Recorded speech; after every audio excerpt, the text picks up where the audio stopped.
लाडकी बहीण योजना 1500 की 3000 रुपये? खात्यात किती पैसे येणार? आज मोठा निर्णय होणार. लाडकी बहीण योजनेच्या लाभार्थींना जुलै महिन्याचा 1500 रुपये हप्ता मिळणार की जुलै ऑगस्टचे एकत्र 3000 रुपये जमा होणार?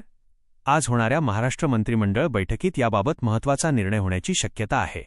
मात्र सरकारकडून अद्याप अधिकृत घोषणा झालेली नाही. मुख्यमंत्री माझी लाडकी बहीण योजनेच्या पात्र लाभार्थी महिलांच्या नजरा आता राज्य सरकारच्या पुढील निर्णयाकडे लागल्या आहेत. आगामी हप्त्यामध्ये लाडक्या बहिणींच्या खात्यात नक्की किती महिन्यांचे पैसे जमा होणार? एकाच वेळी 3000 रुपये मिळणार की दरमहा मिळणारे 1500 रुपयेच येणार याबद्दल संपूर्ण राज्यात प्रचंड उत्सुकता निर्माण झाली आहे. आज होणाऱ्या राज्य मंत्रिमंडळाच्या महत्त्वाच्या बैठकीत या संदर्भात अंतिम निर्णय होण्याची शक्यता वर्तवली जात आहे. जुलै महिन्याचा हप्ता कधी मिळणार?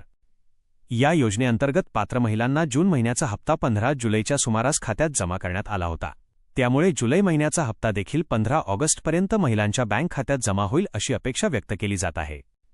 जर 17 ऑगस्टपर्यंत जुलै महिन्याचा हप्ता महिलांच्या खात्यात जमा झाला नाही तर सरकारकडून जुलै आणि ऑगस्ट अशा दोन्ही महिन्यांचे एकत्र 2 हप्ते एकूण 3000 रुपये दिले जाण्याची दाट शक्यता वर्तवली जात आहे. ऑगस्ट महिन्याच्या शेवटी येणारा रक्षाबंधनाचा सण लक्षात घेता राज्य सरकार महिलांना ही विशेष भेट देण्याच्या विचारात असल्याचे म्हटले जात आहे. परंतु याबाबत अद्याप सरकारकडून कोणतीही अधिकृत घोषणा झालेली नाही. आज होणाऱ्या मंत्रिमंडळाच्या बैठकीत योजनेसाठी लागणाऱ्या निधीचे वितरण आणि एकत्र हप्ते देण्याबाबत सविस्तर चर्चा होऊन योग्य तो निर्णय घेतला जाऊ शकतो.